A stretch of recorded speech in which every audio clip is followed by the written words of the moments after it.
पहुंचा दिए उधर। हाथ में चंद्रमा का दर्शन कीजिए, मुझे बताना ही नहीं पड़ेगा, अपने आप दिखेंगे आपको। जिनका पूरा बन रहा हो चांद तो परम सौभाग्यशाली, जिनका थोड़ा थोड़ा बन रहा है वो भी सौभाग्यशाली, लेकिन पूरा अगर बन रहा है, देखो पूरा चांद बनना चाहिए। जैसे कि यहाँ से शुरू हो रहा है, यहाँ से खत्म हुआ है। ये चंद्रमा, ये क्या है? कराग्रे वस्ते लक्ष्मी, कर मध्य सरस्वती।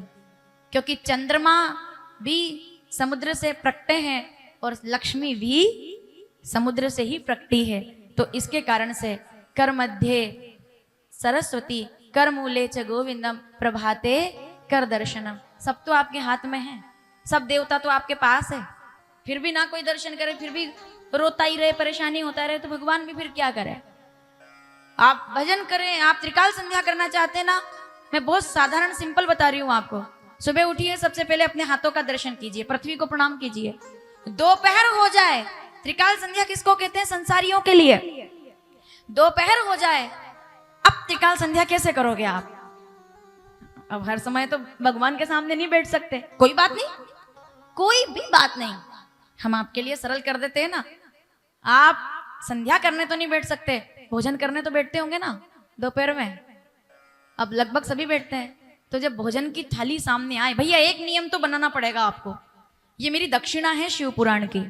एक नियम तो आप बनाओगे कि जब भी भोजन की थाली सामने आए, दोपहर में भोजन हम लोग करते हैं, भोजन की थाली सामने आएगी तो सीधे हम ऐसा नहीं कि खाने लग जाएं, हम दोनों हाथ जोड़कर अपने ईश्वर को, हमारा उदर पूर्ति करने के लिए, ये अन्न भगवान जो सामने आए हैं इनके लिए ईश्वर को प्रणाम करते हैं। ये दोपहर की संध्या है।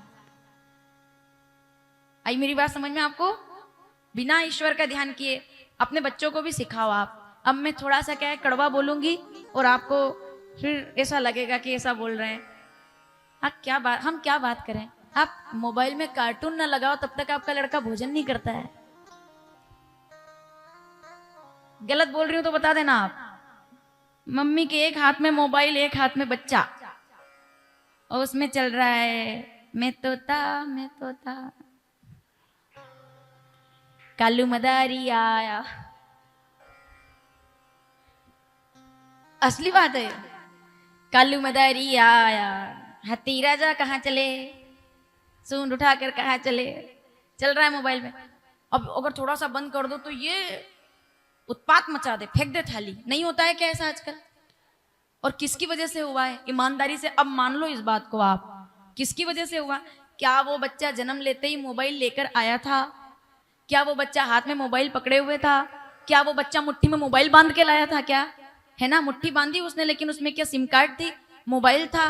कीपैड लेकर आया था? नहीं। किसने दिया मोबाइल?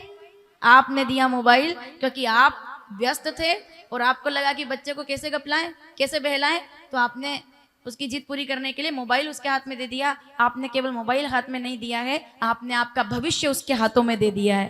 क्योंकि जो बच्चा अगर नहीं कर रहा है भोजन, क्या होगा 2 दिन में, क्या हो जाएगा 3 दिन में? मत खाने दो, मत खाने दो। मैं तो कहती हूँ कड़क निर्णय करो, अनुशासन लाओ वापस से। क्या हो जाता है? इतना अंधा मोह नहीं होना चाहिए। ये चौपाई है रामचरितमानस में, बिना प्रमाण के कोई शब्द बोलूंगी नहीं मैं। रामचरितमानस उत्तरकांड 120 दोहा 15वीं चौपाई मैं शुरू करती हूँ, पीछे तक के बैठे लोग पूरा करेंगे। ये क्यों हो रहा है?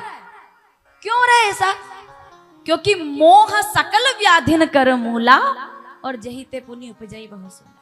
आप अपने लिए कांटे खड़े कर रहे हो और तो कुछ नहीं, उसकी जिद पूरी करके। मत करो। ये नहीं खाए कोई बात नहीं बेटा, देर से खा लेना, मोबाइल तो नहीं देंगे तुझे।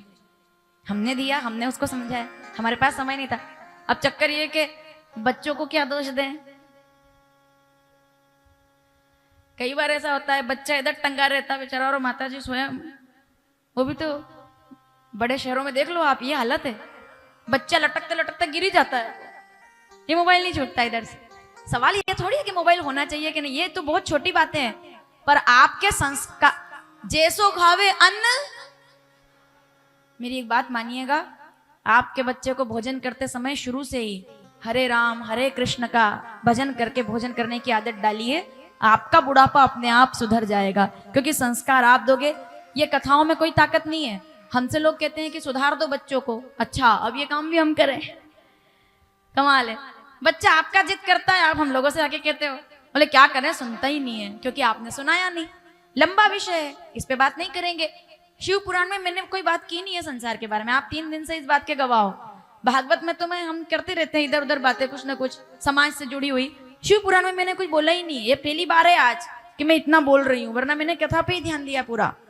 पर अब चक्कर ये कि ये भी कथा ही है, आपके बच्चे आपकी कथा है, आपकी बनाई हुई कथा है। आपके बच्चे जब वो समाज में निकलेंगे, आपको परिचय नहीं देना पड़ेगा, आपका बच्चा आपका प्रतिबिंब बन करके समाज में आपका परिचय देगा कि ये मेरा बेटा है, ये इनका बच्चा है।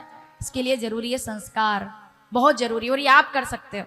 अच्छी आदत डाली, पर वो कब डालेंगे आदत? जब आप प्रार्थना करेंगे, जब आप भगवान का नाम लेंगे, तब आपका बच्चा भी अपने आप। त्रिकाल संध्या कीजिए, सावधान। पहली संध्या प्रातः दर्शन, ये संसारियों के लिए, हमारी संध्या ठीक है हम तो कर लेते हैं, आपके लिए दूसरी संध्या भोजन के समय भोजन मंत्र। अन्न ग्रहण करने से पहले विचार मन में करना है किस हेतु से इस शरीर का रक्षण पोषण करना है। हे परमेश्वर एक प्रार्थना, क्योंकि मैं तो शिशु मंदिर की छात्रा हूं, तो हमारे अंदर तो ये कूट कूट के भरा हुआ है। हमने ट्विंकल ट्विंकल लिटिल स्टार पढ़ा ही नहीं, हमने तो यही पढ़ा है कि अन्न ग्रहण करने से पहले क्या है? परमेश्वर एक प्रार्थना, नित्य तुम्हारे चरणों में। क्या है प्रार्थना? लग जाए तन मन धन मेरा मातृभूमि की सेवा में, मैं सदैव सेवा करता रहूं, और यही अन्न मेरे हृदय को और मेरे शरीर को शक्ति प्रदान करे, और ये जरूरी है। तो इसी से ही त्रिकाल संध्या की दूसरी संध्या पूरी होती है। और तीसरी संध्या संसारियों के लिए ये है कि जब सूर्यास्त हो सब काम बंद कर देने चाहिए, रसोई में काम नहीं करना चाहिए, कलम बंद कर देनी चाहिए, हो सके तो अपनी दुकान पर भी थोड़ी देर के लिए स्थान छोड़ देना चाहिए, और दोनों हाथ जोड़ करके, क्योंकि शाम हो गई है, तो हे ईश्वर इस संध्या काल में मैं इस पूरे दिन के लिए आपको प्रणाम करता हूँ, और अगला दिन भी मेरा आए इसके लिए आपसे प्रार्थना करता हूँ। ये त्रिकाल संध्या आपकी पूरी हो जाती है। इसी को कीर्तन कहते हैं कि मैं जब भी खिड़की खोलूं तो मुझे आपका दर्शन हो जाए। ऐसा मेरा प्रयास हो कि हाँ ठीक